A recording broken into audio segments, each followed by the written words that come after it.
Magandang araw po sa inyo Kuya Bari at sa lahat ng ating mga kasundo.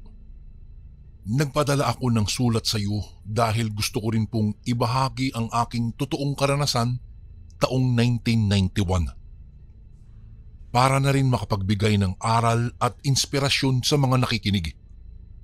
Tutal, napapanahon naman po sa ngayon ang mga kwentong kababalaghan at kulam ay walang pag-aalinlangan kung binuo ang aking kwento batay po sa aking napagdaanan. Medyo pasensya na po, hindi ako sanay sa paglalahad pero sisikapin kong maging maayos at naintindihan. Kuya Bari, ang pangalan ko po ay Lorena. Sa ngayon po ay may mga anak na ako at naninirahan dito sa Abra. Bagamat di po ako isinilang sa mga gintong kutsara sa bibig, ay lumaki naman po ako sa mababait at masisipag na magulang. Sa kanila ko nga namana ang galing sa diskarte sa paghahanap buhay. Ngunit ang kahirapan ay may hangganan. Kapag ka masipag, tiyak magtatagumpay. Napatotohanan ko iyon sa aking mga magulang. Kasi po nakita ko kung papaano sila umasenso. Nakita ko kung papaano nila napalago ang kanilang negosyo. Dating tindera lang po sa palengke ang aking ina pero kalaunay nagkaroon ng sariling pwesto. Mabilis po siyang nagkaroon ng mga suki dahil ang mga suki ng dati niyang pinagtitindahan, lahat po yun ay lumipat sa kanya. Ganoon kalakas ang karisma ng mama ko pagdating po sa tao. Mas lalo pang lumakas ang aming tindahan. Lumaki pa lalo ang aming pwesto hanggang sa ako po ay nagkaroon na rin ng sarili kong maliit na grocery. Tapos po si Papa naman ay nagba-buy and sell ng palay. Nagkaroon kami ng sariling bahay at lupa. Maraming sasakyan, mga lupa. Naging maayos at magaan po ang aming pamumuhay. Ngunit sa di inaasahang pagkakataon ay nagkasakit ang aking ama. Namatay po siya pagkaraan lamang ng halos 2 linggong pagkakasakit. Nagkaroon po siya ng sakit sa bato. Isa iyon sa pinakamalungkot na pinagdaanan naming mag-ina. Pero hindi po ako bumitaw. Kailangan kong magpalakas alang-alang kay mama. Kaya po maski noong ikasal ako at nagsimula ng bumuo ng sariling pamilya ay nakiusap ako kay Edmundo na wag na kaming lumayo pa sa aking ina. Nagtayo na lang kami ng sarili naming bahay malapit sa lupain ng nanay ko po. Hindi ko po talaga kayang iwanan si mama. Ayaw kong maulit na malugmok siya sa lungkot. Hindi ko po siya pwedeng pabayaan. Mabuti na lamang at maunawain ang aking naging asawa. Sinuportahan niya ako sa aking mga desisyon. Ipinagpatuloy ng aking asawa ang negosyo ng aking yumaong ama. Dahil doon ay nabantayan ko na nga ang aking ina at naalagaan. Kailangan na kasi talaga niya ang matignan dahil matanda na po siya. Doon lang siya sa bahay niya kasama ang kanyang 2 kasambahay. Si Ising na aming labandera at si Orang na siya namang tagaluto at tagalinis ng buong bahay. Naging maayos naman po ang aming mga naging pamumuhay. Bumalik ang sigla ni mama nang ako po ay magkaroon ng anak. Siya pa nga ang madalas na magbantay sa bata dahil minsan ay talaga namang abala ako sa aking grocery. Kahit kasi may mga tauhan po ako ay kailangan pa rin ang masubaybayan ko ang galaw ng bentahan. May tagapag-alaga naman po ako ng aking anak pero hinayaan ko na lang din na alagaan siya ni mama para may mapaglibangan. Saka po iba yung naibibigay na saya ng isang apo sa kanyang lola. Ang akala ko po ay magiging ayos na po ang lahat pero pagdating po ng 1989, biglang pumayat si mama. Nagpabalik-balik kami sa doktor dahil sa di mawala-walang sakit ni mama na UTI. Palagi siyang nagkakaroon ng infeksyon sa ihi. Makailang beses na rin siyang uminom ng mga matataas na uri ng antibiotic pero hindi pa rin po siya gumagaling. Nagkakaroon na rin siya ng mataas na lagnat hanggang sa nakita sa ilang pagsusuri na mayroon pala siyang myoma. May mga nakitang mga bukol pero ayos pa naman daw iyon at madadala pa ito sa gamot. Napakaraming gamot ang inireseta po. Pag uwi namin sa bahay ay ibinilin ko kay Orang na palaging ipaalala sa nanay ko na inumin palagi ang kanyang gamot. Ayaw ko kasing lumiban siya maski minsan dahil gusto ko talagang gumaling pa siya sa sakit niya. Hanggang sa isang araw, pinaalis ni mama si Orang. Ang grocery ay ibinilin ko na lamang sa aking pinagkakatiwalaang empleyado. Tinutukan ko po ang aking ina, lalo't wala pa kaming mahanap na kapalit ni Orang. Habang umiinom ng gamot si mama ay nakikita kong bumubuti na ang kalagayan nito. Masaya akong nakikita ko siyang masiglang naglalaro kasama ang kanyang apo. Ngunit ang kasiyahang iyon, Kuya Bari, ay bigla na lamang natigil nang biglang sabihin sa akin ni nanay na sumasakit na naman ang kanyang puson. At nang minsang umihi po ito ay ipinakita niya sa akin ang kanyang ihi.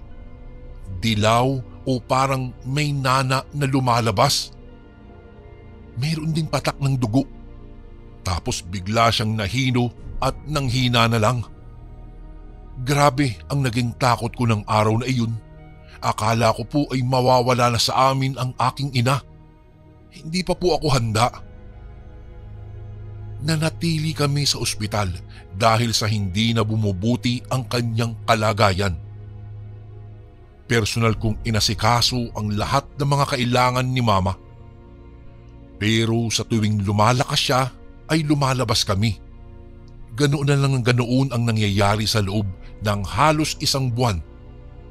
Ang laki ng naging hirap ni mama noon. Halos araw-araw po ay nilalagnat at nanginginig ito tuwing sumasapit po ang gabi. Pinagpapawisan ng malamig. Nahihirapang bumangon at kailangang alalayan pa. Dumating pa sa panahong para siyang nagdedeliryo at nawawala sa sarili. Minsan ay di na nga nakakakilala at palaging may kausap na di ko naman nakikita. May mga binanggit pa nga siya noon na mga pangalan ng mga namayapa naming kamag-anak at sabi sinusundo na daw siya at isa na doon ang kanyang kapatid na si Tia Lourdes. Itinuro nito ang paboritong tambayan ng aking tita na kamakailan lamang na namatay dahil sa hindi ring malamang sakit. Takot na takot po ako ng mga panahong iyon dahil ang mga senyalis na iyon ay alam kong madalas ko lang nakikita sa mga malapit na talagang mamatay. Hindi pa man ay nilulukob na ako ng labis na kalungkutan. Ang dami-dami ko pa kasing gustong gawin kasama siya. Marami akong gustong iparanas pa sa kanya at isa na rito yung makapasyal sa dating niyang probinsya sa Samar.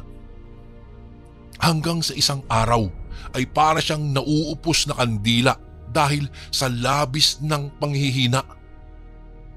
Kaya ginawa ko, dinala ko na naman siya sa ospital para sa pangangailangan niyang medikal. 5 araw po ay lumala ng lumala ang kanyang kalagayan. Ang daming mga laboratory test na ginagawa po sa kanya. Halos maya-maya itong kinukuhaan ng dugo. Pero sa dami ng mga pagsusuring iyon ay walang nakita ni anumang sakit sa kanya. Lalo siyang lumala. Walang naging epekto ang mga mahal at malalakas niyang gamot. Nagmamanas na rin ang kanyang katawan at lumalaki ang kanyang tiyan. Ngunit hindi lamang po iyon, Kuya Bari, ang lumalaki. Dahil maski bayarin namin sa ospital ay napakalaki na rin. At talagang wala namang nangyayari. Hindi ko alam kung makakaya ko pa po noon ang nangyayaring iyon kay Mama. Labis na akong nasasaktan sa nakikita kong paghihirap niya. Hanggang sa isang araw, kinausap ko po siya at tinanggap ko na kung di na niya kaya ay ayos na. Mas ginusto ko na siya ay magpahinga na lamang at wala nang maramdamang sakit. Napakasakit po sa akin noon, Kuya Bari. Iyon ang mga salitang talagang kailangan ng labis ng lakas ng loob bago masabi. Mahirap ipaubaya sa may kapal ang isang taong mahal na mahal. Pero kumakapit pa rin si Mama. Alam ko yun. Gusto pa rin niyang mabuhay. Nilalabanan niya ang kamatayan. Hanggang sa isang araw ay dinalaw kami sa ospital ng aming labandera. At doon, di ko napigilang ibulala sa kanya ang aming problema. Na wala pa ring nakikitang sakit sa kanya. Maging ang mayoma na dating sakit nito ay di rin makita na lumala ang kalagayan. Kasi halos normal naman ito. Ma'am, mawalang galang na po. Naniniwala po ba kayo sa kulam? Tanong nito sa akin. Napatitig ako sa kanya at walang maapuhap na salita. Sa totoo lang kasi, Kuya Bari, hindi naman talaga ako naniniwala sa mga kababalaghan na di gawa ng tao. Hindi po ako naniniwala sa mga multo, mga engkanto, sa aswang, lalong-lalo na sa kulam at marami pang iba. Pero kinumbinsi niya ako na ipatingin ang aking ina sa isang albularyo. Wala naman daw mawawala. Ipinaunawa niya sa akin na minsan kailangang maniwala para sa ikagagaling ng pasyente. Mula sa kanyang mga kakilala na hindi napapagaling sa ospital pero napagaling daw ng albularyo. Dahil ang mga sakit na gawa ng tao ay tanging mga albularyo lamang daw ang makakatanggal. Walang magagawa ang ospital, doktor at gamot, lalong-lalo na kung kulam ang pinag-uusapan.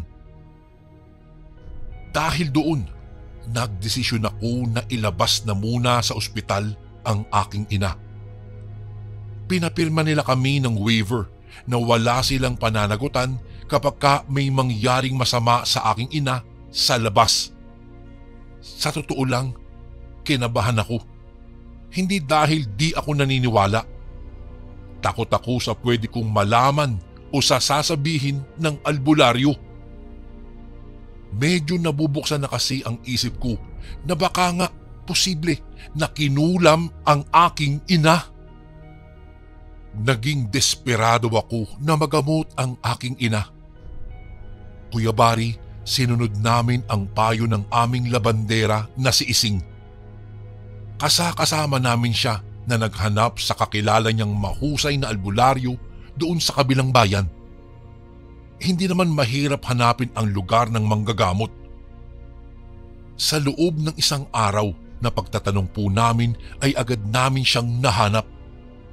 Pagdating po namin doon, hindi lang siya ang magpapagamot. Marami ang nakapila at naghihintay ng kanilang pagkakataon para matignan ng albularyo. Ngunit nang dumating kami ay agad na kaming tinawag at pinauna. Para bang alam na alam nilang kailangan na ni Mama ang tulong niya. Na parang alam niya na sobra nang nahihirapan ang aking ina. Nakasakay po sa wheelchair ang aking nanay. Mabuti na lamang at kasama ko noon ang aking asawa dahil may katulong ako sa pagbubuhat at pag-aasikaso kay Mama. Tahimik kaming pumasok sa loob ng kanyang tahanan kung saan siya nanggagamot. Maalinsangan ang paligid pero pagpasok namin sa kanyang bahay ay malamig. Wala namang aircon. Sa loob ay may nakahanda ng mga upuan para sa kanyang mga gagamutin. Makikita sa kanyang mga dingding ang iba't ibang larawan kasama na ang litrato ni Dr. Jose Rizal o ang ating pambansang bayani. May nakita rin akong malaking litrato ng katulad ng sa kanyang medalyon at napag-alaman kong tawag po nila doon ay mata o Roma Trespico. Isa daw iyon sa pinakamalakas na uri ng anting-anting na maaaring maging pagmamay-ari ng isang albularyo at mga antingero. Maya-maya'y kumuha siya ng papel at nagsimula ng tanungin ang pangalan ni Mama. Nang malaman niya ito ay sulat lamang siya ng sulat sa hawak niyang papel. Paikot, tuwid na linya at mga tuldok. Pagkatapos ay itinapat niya iyon sa ilaw. Maya-maya ay nagtanong siya kung mayroon ba bang napalayas o pinaalis si Mama sa bahay niya. Nagulat naman ang aking ina sa tanong na iyon ng matandang albularyo. Hindi naman niya kasi kilala si Mama at alam kong wala rin siyang alam tungkol sa buhay namin. Pero maraming detalye kaagad ang tungkol sa amin ang nahulaan niya ng tama. Sinabi nitong isang dating katulong ang may gawa noon kay Mama. Agad namang naisip ni Mama na nagsimula ang sakit na nararamdaman niya isang araw matapos umalis si Orang pauwi ng Visayas. Tinanggal siya sa trabaho at pinalayas ni Mama dahil sa ilang inuugali ng babae. Madalas itong humihingi ng day off at hindi umuuwi ng halos 2 araw. Paulit-ulit niyang ginagawa iyon kaya minsan ay napagsabihan na siya na ayaw ni Mama ang ganoong gawain niya. Ngunit imbis na humingi ng tawad ay nagtaas din ito ng boses at lumaban sa pangangatwiran, maski siya naman ang may kasalanan. Nalaman na lang ni Mama na mayroon pala itong kinatatagpong nobyo at sumasama ito sa kanya ng ilang araw. Siyempre, ayaw ng ganoon ni Mama. Kesa maging kargo de konsensya siya ng nanay ko kapag napahamak si Orang ay pinalayas na lamang niya ito. Binigyan na lamang niya ito ng pamasahe at pera para sa gagastusin nito sa muling paghahanap ng trabaho. Si Orang, Kuya Bari, ay halos kaedad ko, ngunit ang hitsura ay parang nalipasan na ng panahon. Matanda po itong tignan kumpara sa kanyang hitsura. Hindi ko po siya kasundo kasi parang nawiwirduhan ako sa mga kilos niya at pananalita. Parang hindi po siya marunong rumespeto at gumalang sa matanda. Mahirap unawain at matatas magtagalog. Hindi siya maalam sa paggamit ng tamang salitang Tagalog. Inuunawa ko naman po iyon pero minsan ay napipikon talaga ako. Tapos minsan pa nahuhuli ko siyang parang may kausap pero wala naman. Tapos tumatawa-tawa siyang mag-isa. Ang buhok po niya ay halos umabot na sa kanyang tuhod. Palagi ko nga siyang sinasabihan na mag-ayos naman o di kaya ay magpagupit para naman maging komportable siya pero talagang ayaw po niya. Ako pa yung nasisinghalan at pinandidilatan niya ng mata. Huwag ko raw kailanman pakikialaman ang buhok niya dahil magagalit ang kanyang tatay. Tradisyon daw nilang iniingatan ang ganoong itsura ng buhok. Hindi nila maaaring paputulan ng mahaba o paiklian dahil manghihina daw sila. Natawa nga ako nung oras na marinig ko iyon at nasabi ko hindi naman nila ninuno si Samson para maniwala sa ganoong tradisyon. Pero sinuway na agad ako ni Mama. Pinayuhan niya ako na hindi porket hindi ko pinaniniwalaan ay pagtatawanan ko ang mga taong iba ang paniniwala. Siya ang kumukulam sa iyo. Parehas kaming napanganga sa narinig naming pahayag ng matandang albularyo. Ayon dito ay mayroon daw mga kinuhang gamit ang aming dating kasambahay at iyon ang ginagamit niya sa pangungulam. Yung paboritong suklay ni Mama na regalo pa sa kanya ni Papa ang nawawala.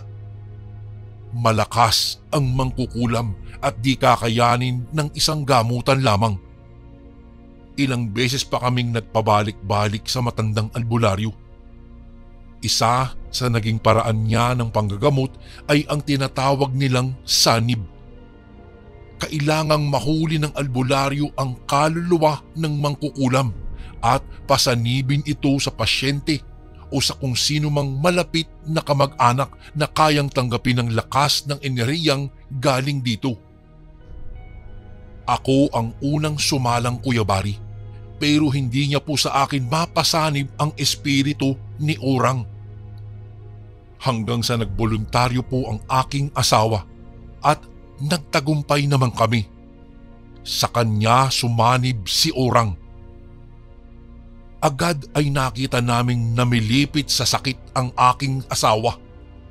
Nag-alala pa nga ako nung una kasi baka naman talagang yung asawa ko ang talagang nasasaktan. Nakita kong umuusal ng orasyon ang albularyo. Nilagyan niya ng proteksyon ang aking asawa. Huwag daw ako mag-alala dahil kapag bumalik na sa dati ang aking asawa ay wala itong matatandaan na kahit na ano. Sinubok nga ako ng albularyo kung ano-ano ang ipinagawa niya dito. Pinasayaw, pinakanta at pinagulong-gulong sa lupa. Saksi ang mga taong nanonood sa ginagawa niyang iyon. Tapos ay muli niyang hinipan ang daliri niya at nagsenyas ng krus sa hangin. Tumigil sa kakagalaw ang aking asawa. Tumayo ito ng tubig at di kumikilos. Inutusan niya itong umupo. Umupo naman siya ng tuwid. Nakatingin lamang sa albularyo pero hindi niya kayang tumingin sa akin ng tuwid. "Anong pangalan mo?" Panimula ng albularyo. Noong una ay ayaw niyang magsalita, ngunit nang hawakan ng albularyo ang daliri nito sa paa ay naghuhumiyaw ito dahil sa tindi ng sakit. "Orang!" Iyon ang pangalang namutawi sa kanyang bibig. Sumingkit ang boses ng aking asawa at ang kanyang paraan ng pagsasalita ay puntong Bisaya. Kaya naniwala talaga ako na si Orang na ang aming kausap. "Bakit mo siya kinukulam?" Muling tanong ng albularyo. Kinulam niya si Mama dahil mahina ito at mayroong sakit. Madali niyang taniman ng sumpa ng kulam. Ano? Ano ang totoong dahilan bakit mo kinukulam ang amo mo? Ayaw ko ng sinungaling, ha? Magsabi ka sa akin ng totoo. Galit na tanong ng albularyo. Sagot nito'y kasalanan daw ng mama ko ang paghiwalay nila ng kanyang nobyo. Mahal na mahal daw niya ang kanyang kasintahan at hindi niya matanggap na sa kabila ng lahat ng ginawa at naibigay niya dito ay iiwan na lamang siya ng ganun-ganun lang. Naguguluhan ako sa sagot niya, lalong-lalo na at wala namang kaming kinalaman sa paghihiwalay nila. Ano? Dahil ba yan sa pagpapalayas namin sa iyo? Uy, kung ayaw niyo maghiwalay, di ba dapat ang ginawa niyo nung pinalayas ka ni Mama, dapat sumama ka na lang sa kanya. Hindi yung ganito, Orang. Ang bait-bait ng nanay ko sa iyo. Ba't mo naman pinahihirapan siya ng ganito? Galit na mga tanong ko kay Orang. Sabi niya ay nagsama naman sila ng kanyang nobyo pero nang maubos ang lahat ng pera niya at wala nang mahuthot sa kanya ang lalaki ay pinalayas na rin siya nito. Alam kong hindi tama na maghangad ng masama sa kapwa pero nang marinig ko po iyon ay agad kong nasabi sa kanya na bakit si Mama ang kinulam niya. Dapat ay yung walang kwenta niyang nobyo ang pinarusahan niya. Yun ang totoong sumira ng buhay niya at hindi si Mama. Sinabihan ko pa nga siyang tanga at hindi nag-iisip. Ay talagang galit na galit ako, Kuya Bari. Parang sumasabog ako ng mga oras na iyon at naiiyak ako sa pagbugso ng iba't ibang klasing emosyon. hanggang sa hiniling ng matandang albularyo na alisin na niya ang kulam. Pero hindi na raw niya magagawa iyon dahil naitanim na niya ito ng malalim. Hindi daw niya basta-basta maiaalis dahil maaaring sa kanya naman bumalik ang sumpang iyon. Mas gugustoy na rin daw niyang mamatay kaysa bumalik sa kanya ang kanyang ginawa. Ang masaklap ay sinabi pa nitong ilang araw na lang daw ang itatagal ng aking ina. Nilagyan daw niya ng taning ito. Araw ng Biyernes ay tanggapin ko na raw ang lahat. Pero hindi ako pumayag. Sinampal ko siya ng malakas. Tapos pinahabol pa niya na kung hinayaan na lamang daw siya ng aking ina na magtrabaho sa kanya ay wala siyang magiging problema. Muli ay pinagsalitaan ko siya at ipinangalandakan na hindi talaga siya nakakaintindi at di niya alam gamitin ang kanyang utak. Pagkatapos nun ang isinagot niya sa akin, di na raw baling walang utak basta't may lakas at galing ay ayos na daw. At mas lalo daw siyang lalakas kapag mapapatay niya si mama. Tulad daw ng pagdagdag niya ng lakas nang mamatay ang aking ama at tiya. Ang revelasyong iyon ang naging dahilan kung bakit mas naging mabagsik na rin ang albularyo sa kanya. Pinarusahan niya ito at sinaktan sa pamamagitan ng pagbato rito ng mga orasyon. Malalakas na hiyaw at pagmamakaawa ang sinasambit nito. Masasaktan tapos kapag nasanay na sa sakit ay biglang tatawa. Ganoon namin siya kinalaban ng araw na iyon hanggang sa nakawala na ang kaluluwa niya sa katawan ng aking asawa. Nang mahimasmasan siya ay agad niya akong nakitang nakasalampak sa sahig at umiiyak. Tumayo siya at inalalayan ako sa aking pagtayo. Pinaupo niya ako ng maayos sa upuan at saka niya ako tinanong kung ano ang nangyari. Wala ngang matandaan ng aking asawa maski sa mga sinabi at ginawa sa kanya. Nagpapatunay na si Ora nga ang kausap namin ng mga sandaling iyon. Ibinalik namin ang aking nanay noong Biyernes. Hindi na halos maidilat ng aking ina ang kanyang mga mata dahil sa panghihina. Doon kami tinapat ng albularyo na wala talaga siyang magagawa na sa kalagayan ng aking ina. Wala siyang maibibigay na gamot dahil hindi raw sakop ng kanyang kaalaman ang ganoong klase ng sakit dahil mga doktor ang kailangan ni mama. Ngunit paano nga ba siya gagamutin ng mga espesyalista sa medisina kung wala naman silang makitang sakit? Iyan ang paulit-ulit na naging tanong ko sa kanya. Tumalikod siya para kunin ang mga gagamitin para sa gagawin niyang huling panggagamot. Isinagawa niya ang suob na kung saan ay may mga pinaibabaw siyang mga dahon sa nagbabagang uling at mayroon ding insenso. Inilagay niya iyon sa ilalim ng upuan ni mama. Pinausukan siya ng albularyo. Pagkatapos nun ay sinabi niyang maaari ko nang ibalik si mama sa ospital. Litong-lito ako, Kuya Bari, ng mga oras na iyon. Hindi ko alam kung ano ang sinasabi sa amin ng albularyo. Katapusan na nga ba ng mama ko? Ngunit maniwala kayo at sa hindi, mga kasundo. Pagkarating namin sa ospital ay lumabas at nakitang lahat ng kanyang mga sakit. Nakita sa mga pagsusuri na lumala na ang sakit niya sa matres. Malalaki na rin ang bukol dito. Agad siyang inoperahan at napakaraming nana ang kanilang natanggal daw. Ngunit hindi na rin naisalba ang kanyang matres dahil sa dami ng mga bukol. Inalis na iyon sa kanya ng tuluyan ng buo. Ahawa naman ng Diyos, Kuya Bari, naging matagumpay ang nasabing operasyon at tuluyang gumaling nga ang aking ina. Minsan, may mga tao na kapag naikukwento namin ang naging karanasan ng aking ina ay sinasabi nilang Baka nagkataon lamang ang lahat. Baka daw hindi lang agad nakita ng mga doktor iyon. Pero sa amin po ni Mama at ng mga tunay na nakasaksi, alam naming dahil iyon sa kulam.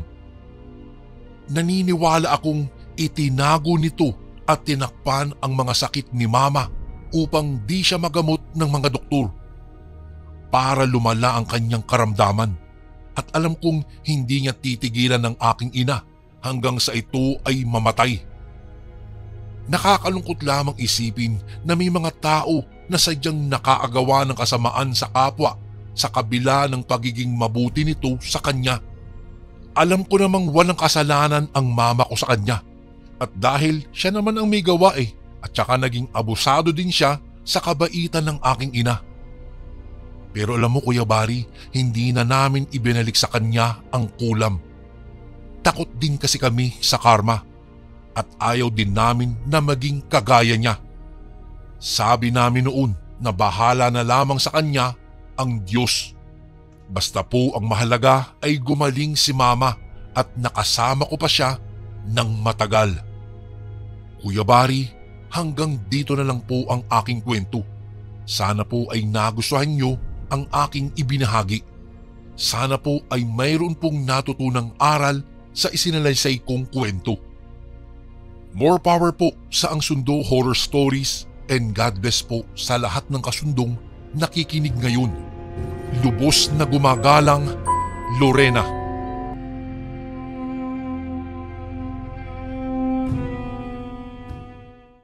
Hello po Kuya Bari. Magandang araw po sa inyo at sa mga listeners na palaging nakasubaybay sa inyong channel. Itago niyo na lang po ako sa pangalang Rufino. Nakatira po ako sa isang probinsya dito sa Bicol. 55 anyos na sa ngayon at may asawa't anak na. Nangyari nga po pala ang kwentong ito, Idol Bari, taong 1988 dito lang din sa aming probinsya sa Bicol. 21 anyos pa lang ako nang mangyari ang mga kaganapang hindi ko po malilimutan. Sa naalala ko po, isang araw noon Idol Bari, pumunta ako sa kapitbahay namin para bumili ng biik pero hindi na pala ito binebenta sa kadahilan ng papalakihin nila ito. Kung kaya't sinabihan ako ng kapitbahay namin na subukan ko raw kina Berto kasi nag-aalaga raw ito ng mga baboy at baka. May mga biik din. Sa araw ding iyon ay pumunta nga po ako sa bahay nila. Wala naman silang aso kaya tumuloy lang ako sa kanila. Nakita kong nakasarado ang kanilang pintuan kaya naisip ko noon Idol Bari na baka umalis sila. Kaya naglilibot-libot ako para hanapin ang kulungan ng kanilang mga alagang baboy. Pero una kong nakita ang kanilang bodega. Habang papalapit ako rito ay may naaamoy akong nakakasulasok na amoy. Para itong patay na daga o nabubulok na laman. Kaya mabilis akong umalis at nagtungo sa likuran ng bodega. Doon ko rin nakita ang kulungan ng mga baboy. Nakatayo lang po ako noon nang may biglang nagsalita sa aking likuran. Asawa pala ito ni Berto, ngunit nakakunot noo at masama itong nakatingin sa akin. Itago na lang natin siya sa pangalang Aling Juana. Itong si Aling Juana Idol Bari ay nasa 40 pataas na siguro ang edad. At medyo weirdo din ito kung magsalita. Saka habang kausap ko siya, hindi ito makatingin sa akin ng diretso. Di ko maintindihan kung bakit. Kung kaya't sinabi ko sa kanya ang pakay ko doon. Sabi ko gusto kong bilhin ang biik niya, pero hindi raw niya ito ipinagbibili. Kaya umalis na lang ako at sa huling pagkakataon ay muli akong lumingon sa kanilang bahay. Ngunit nakita ko si Aling Juana na tila nanlilisik ang mga mata. Dahil doon, nagmadali akong umuwi sa bahay dahil nakaramdam ako ng takot. Sa sumunod na araw noon, Idol Barry, ay mas lalo akong nagtaka. Kasi halos araw-araw may daladalang mga lamang loob itong si Berto. Napaisip tuloy ako kung saan niya kaya ito nakuha. Kasi kung sahod lang po ang pagbabasihan, ay hindi po talaga ito sapat para pambili ng ganoong karaming mga lamang loob. Isa nga po palang embalsamador itong si Berto. Hindi naman sa nag-iisip ako ng masama.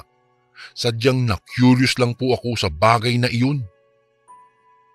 Ayon din sa kakilala kong kasamahan ni Berto sa puninarya. Palagi daw dinuguan ang ulam nito at hindi rin daw niya ito nakitang bumili o nag-ulam ng gulay. Ngunit binaliwala lang daw niya iyon dahil may baboyan at manuka naman sila Berto. Hindi talaga ako mapakali noon, Idol Barry, kaya naisipan kong manmanan ang kilos ng mag-asawa.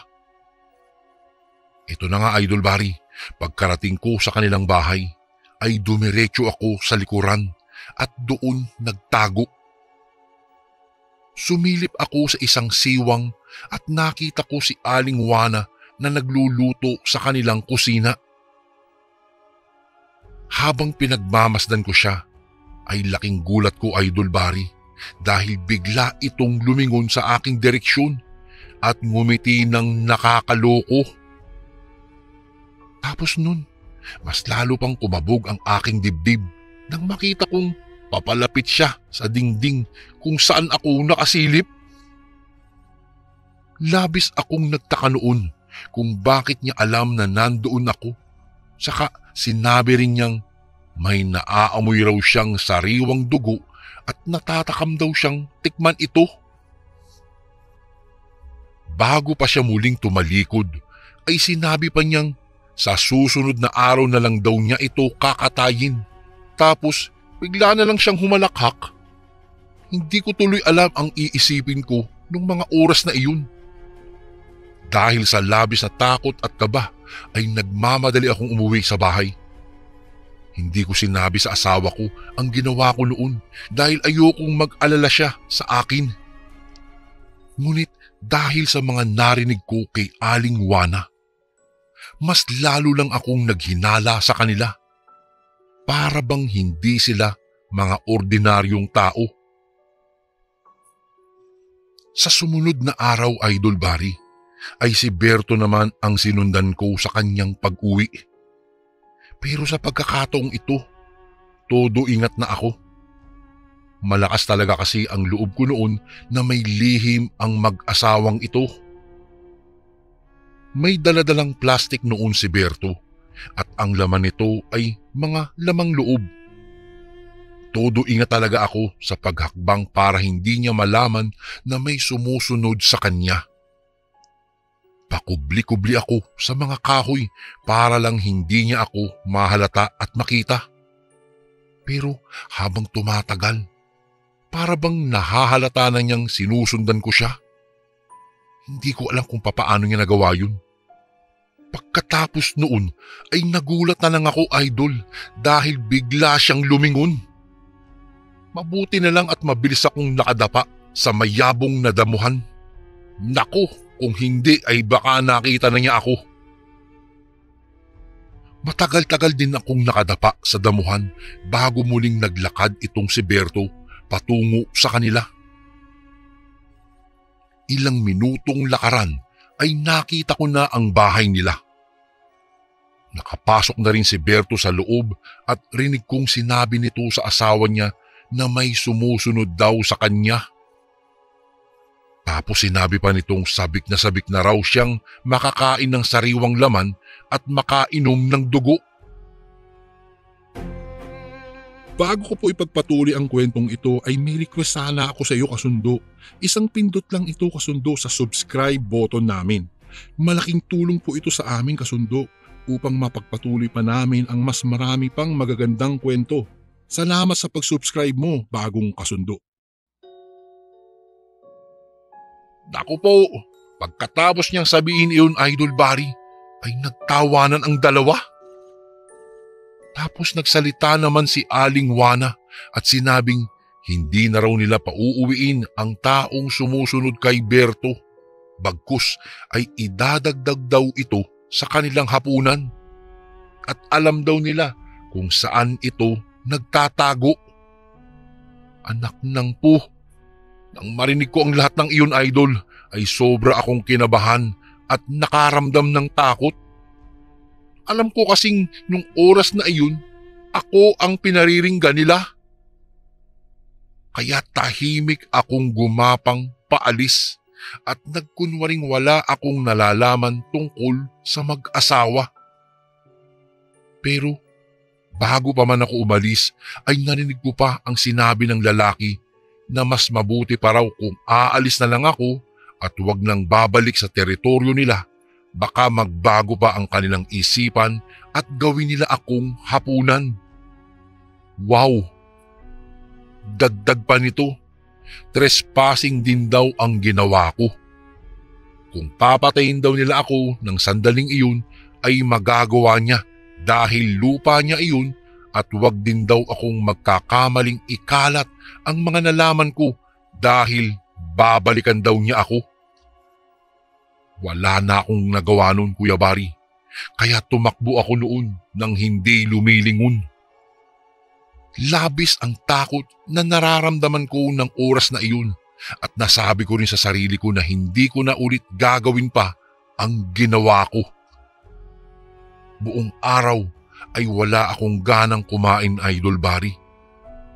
Hindi kasi mawala-wala sa isipan ko ang mga tagpong iyon. Kinabukasan, may isang masamang balita. Namatay ang albularyo naming kapitbahay, dala na rin sa katandaan.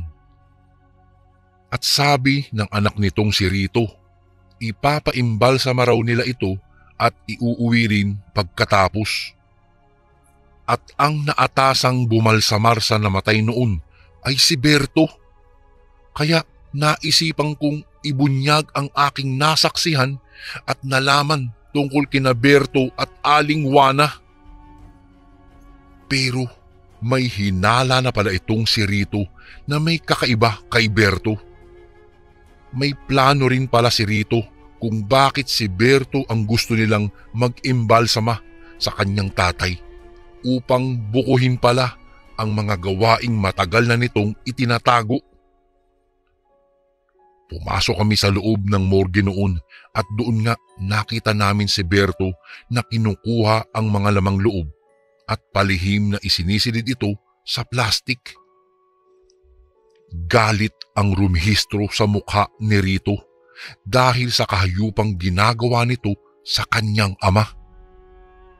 Nang makita nitong papalapit kami sa kanya, ay dali-daling tumakas itong si Berto. Tumakbo ito sa exit door sa likurang bahagi ng morgue. Dala ang mga lamang loob. Hinabol namin noon si Berto, Idol, pero hindi na namin ito nakita pa, maliban na lang doon sa isang pusang itim na pumasok sa loob ng kakahuyan. Nasa isipan ko noon na baka umuwi ito sa kanilang bahay para ipaalam sa kanyang asawa ang mga nangyari at maaari ring nagplano na ang mga itong tumakas. Kung kaya't pinuntahan naming dalawa ni Rito ang bahay ng mag-asawa. Ngunit pagkarating namin doon ay walang tao. Pero ang nagpabaliktad sa aming mga sikmura ay ang dugo na nagkalat sa loob ng kanilang bahay. Tingin ko ay bago pa lang ito. Amoy bulok na bangkay din ang amoy ng bahay nila. Sobrang nakakadiri po talagang tignan na kung sino man ang papasok doon ay di talaga kakayanin at makakatagal. Pati sa bodega, Idol, ay tiningnan din namin ito. Noong buksan namin iyon ay tumambad sa aming harapan ang mga drum-drum ng mga lamang loob at napakasangsang talaga ng amoy. Napasuka ulit ako dahil di ko nakayanan ang amoy na nabubulok na laman. Noong tuluyang hindi na namin talaga sila makita, ay bumalik kami sa morgue at ipinaalam sa mga otoridad ang tungkol sa mga pangyayari at sa bahay ni Berto. Sila mismo ang nakakita na wala ng mga lamang loob ang iba pang mga bangkay na naroroon.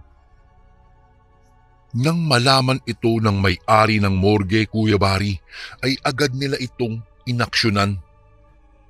Tumulong na rin sa paghahanap ang mga pulis, pero katulad namin ay nabigo sila sa kanilang paghahanap.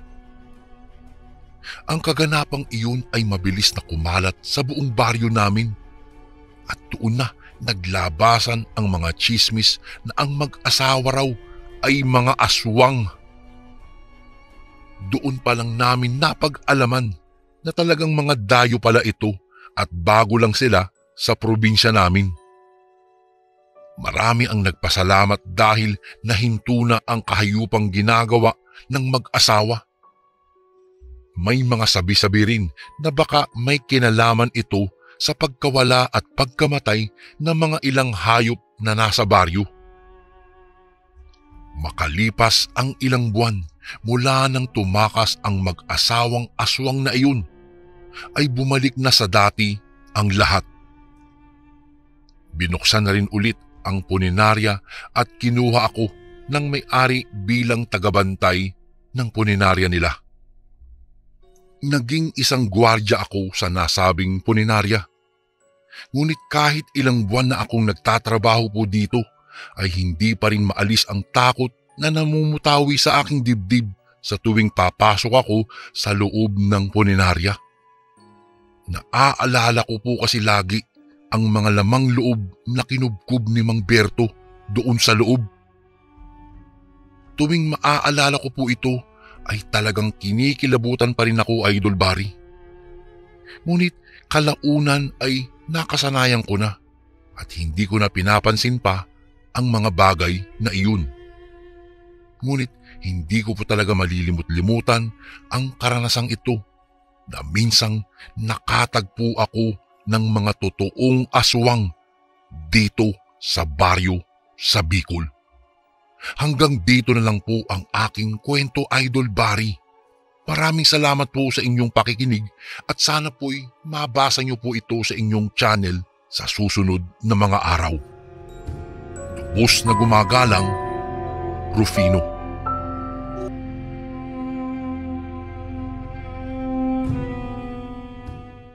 Isang magandang araw po sa inyo, Kuya Bari. Itago niyo na lang po ako sa pangalang Luisa. Itong kwentong aking ibabahagi po sa inyong channel ay naging karanasan namin noong nagdadalang tao pa lamang ang aking nakatatandang kapatid. Tawagin na lang po natin siya sa pangalang Loida.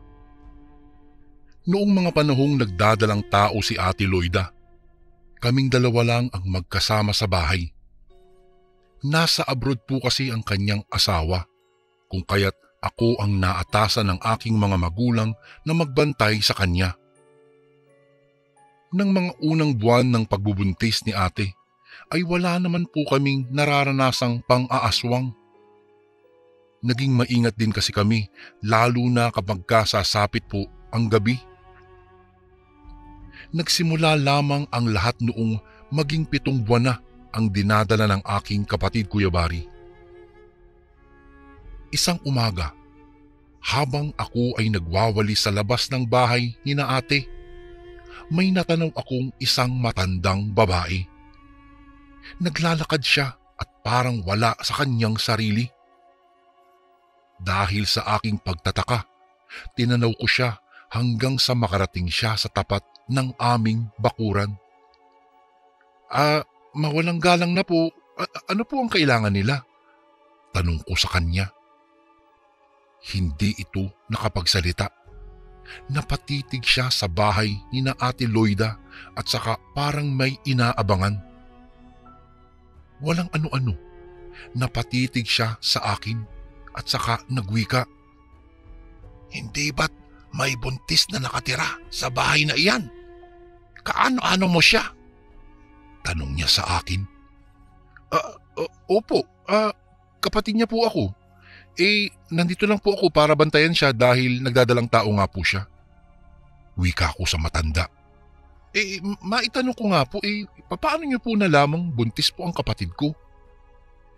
Tumingin lang sa akin ang matanda, napangisi at saka mahinang nagwika.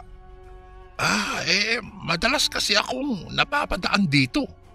Kung malapit na siyang makapanganak, sabihan mo lang ako ha. Isa rin akong hilot. Nasa dulong bahagi lang ng baryong ito ang aking bahay. Sabi niya. Napatango na lang ako sa kanya at saka ipinagpatuloy ang aking pagwawalis. Ilang saglit lang, nawala ang aking atensyon sa matanda. Ngunit noong muli ko siyang tignan, nagulat po ako, Kuya Bari, nang nawala siya sa aking harapan. Ala, saan kaya nagpunta yung matanda na yun? Nagpalinga-linga ako at magkahalong pagtataka at pagkamangha ang aking naramdaman noong makita ko na sa malayo ang matanda. Naglalakad iyon ng tuwid at parang hindi mahina ang kanyang tuhod. Sa kadahilanang malayo na rin ang matanda, kung kaya't nagpasya na lang akong tapusin ang aking pagwawalis at saka pumasok na sa aming bahay. Noong nasa loob na ako, tinanong ako ni Ate Loida kung may kakilala siyang matanda. Sinabi ko ring madalas daw iyong dumadaan at nakikita raw ito ni ate. Napakunot noo ang aking kapatid. Wala akong nakikitang matandang dumadaan dito . Ilang taon na kaming naninirahan dito pero wala naman ako nakikita o nakikilalang matanda na madalas na pumunta rito. Sabi ng aking kapatid. Lalo lang po akong napakunot noo dahil sa aking nalaman sa kanya. Nakaramdam po ako ng pangingilabot dahil naisip kong baka kung hindi normal na tao ang nasabing matanda. Naku po, papaano kung aswang siya? Tanong ko lang sa aking sarili. Kinakailangang mas pag-igihan ko ang pagbabantay sa aking kapatid. Dagdag na saad ko. Nang gabing iyon, hindi ako gaanong nakatulog, Kuya Bari. Parang nababalisa ako dahil sa tuwing may marinig akong kaluskos sa labas ng aming bahay. Iniisip ko po kaagad na baka aswang iyon. Bandang 11:00 ng gabi nang makaramdam ako ng parang maiihi ako. Kaya kahit na tinatamad ako, bumangon po ako at saka pumunta sa banyo. Habang naglalakad, may napansin akong parang mahinang pagkaluskos sa labas ng silid namin ni ate.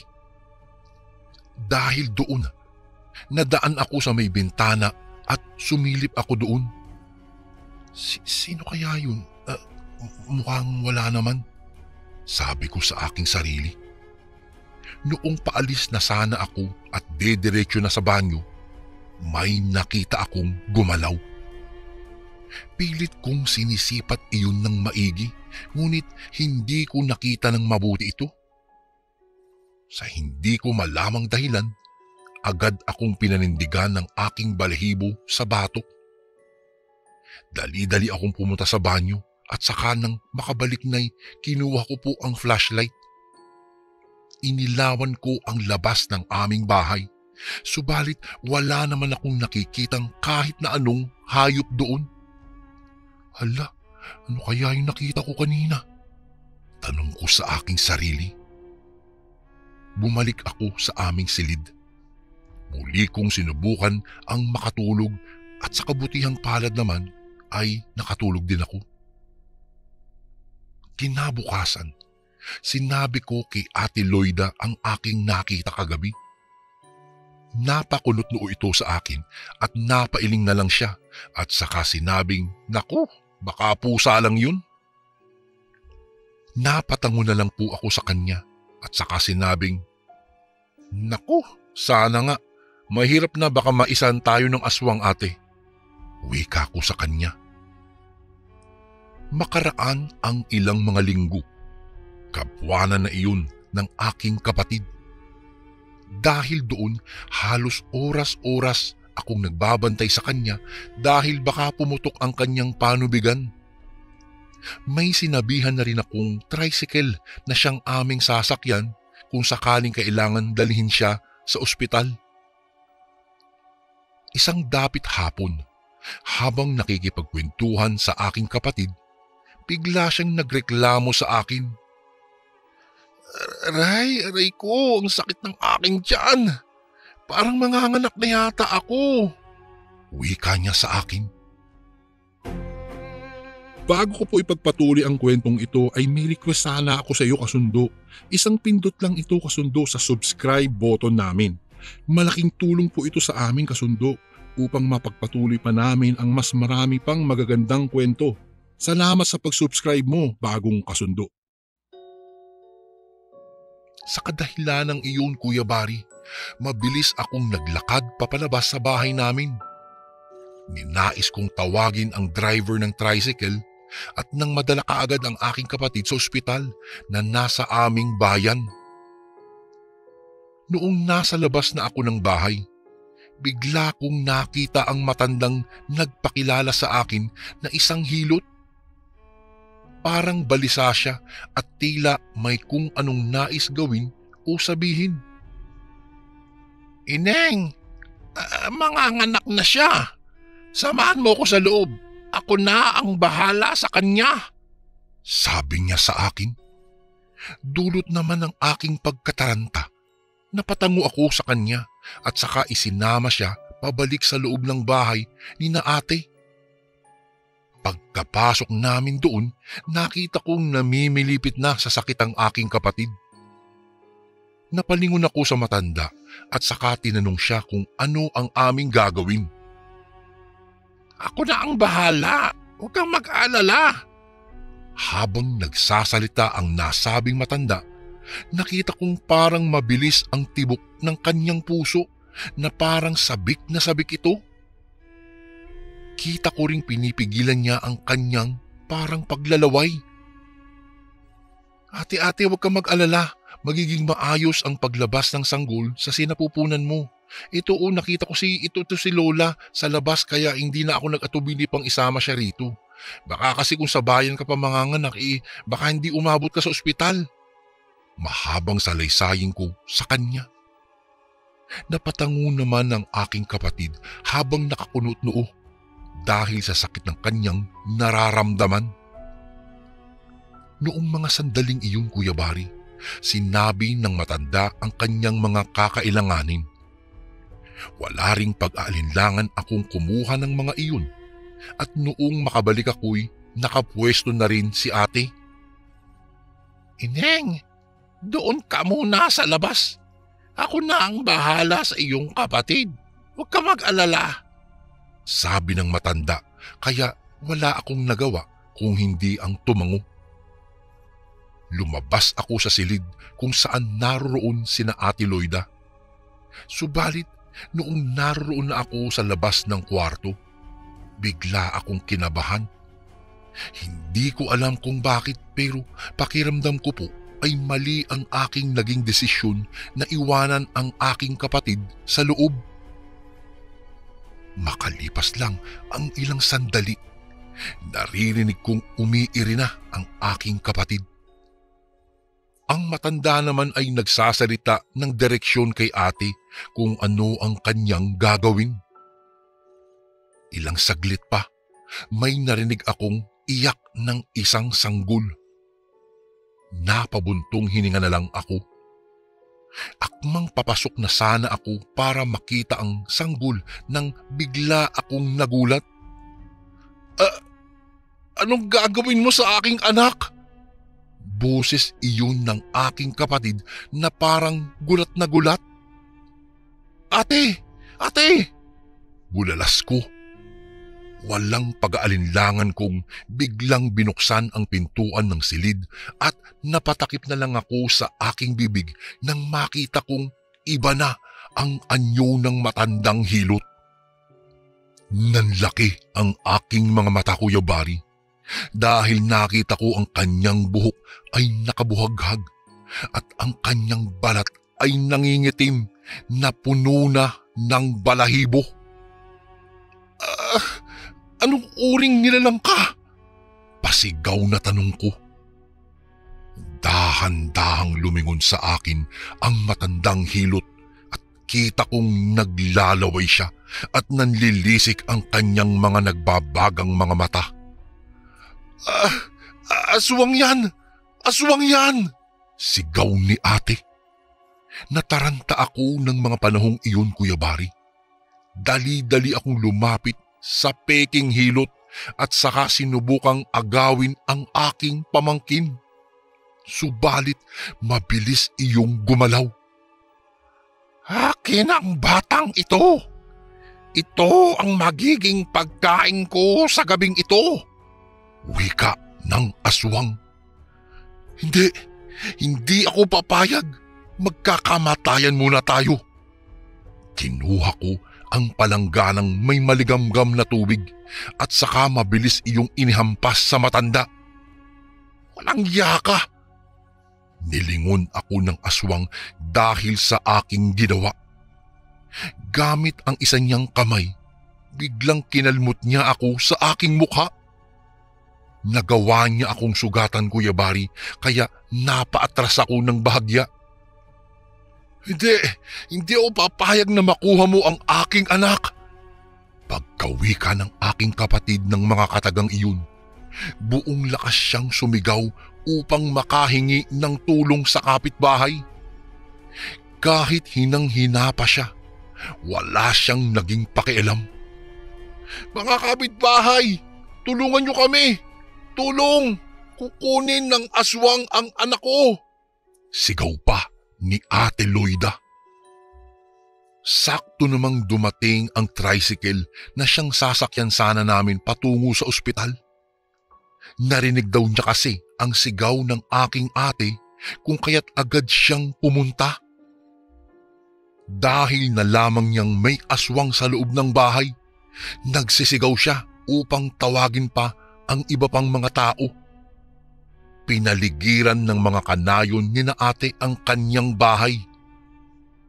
Kapag hindi mo binalik ang aking anak, titiyakin kong mamamatay ka sa loob ng kwartong ito. Sigaw ni ate.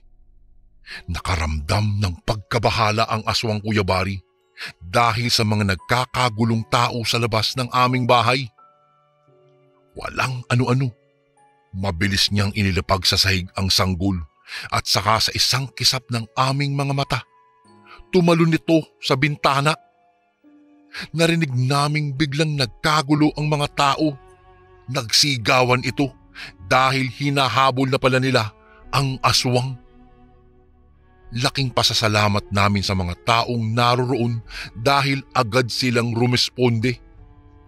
Hinabol pa nila ang aswang, ngunit mabilis itong nawala sa kakahuyan. Magmula noon ay hindi na muling nakita pa ang matanda magmula noong hinabol siya ng mga tao. Agad naming dinala si ate kasama ang bagong sanggol sa ospital. Mabuti na lang at nadala namin kaagad sila doon at nabigyan sila ng agarang lunas. Sa awa naman ng Diyos, Kuya Bari, ay walang nangyaring masama sa bagong silang na sanggol. Isang malusog na batang babae ang iniluwal ng aking kapatid ng araw na iyon. Nalaman ng asawa ni ate ang mga nangyari at laking pasasalamat niya dahil walang masamang nangyari kay Ate Loida at sa kanyang bagong anak. Matapos po ang pangyayaring iyon, Kuya Bari, nagkaroon po ako ng malaking leksyon. Hindi pala dapat ako nagdesisyon ng agad-agad. Dapat pala nag-isip muna ako ng mabuti bago ko ginawa ang bagay na iyon. Naging aral sa akin ang pangyayaring iyon dahil muntika ng matangay ang pamangkin ko dahil lang sa isang peking hilot sa aming baryo. Hanggang dito na lang po ang aking kwento, Kuya Bari. Maraming salamat po. Lubos na gumagalang, Luisa.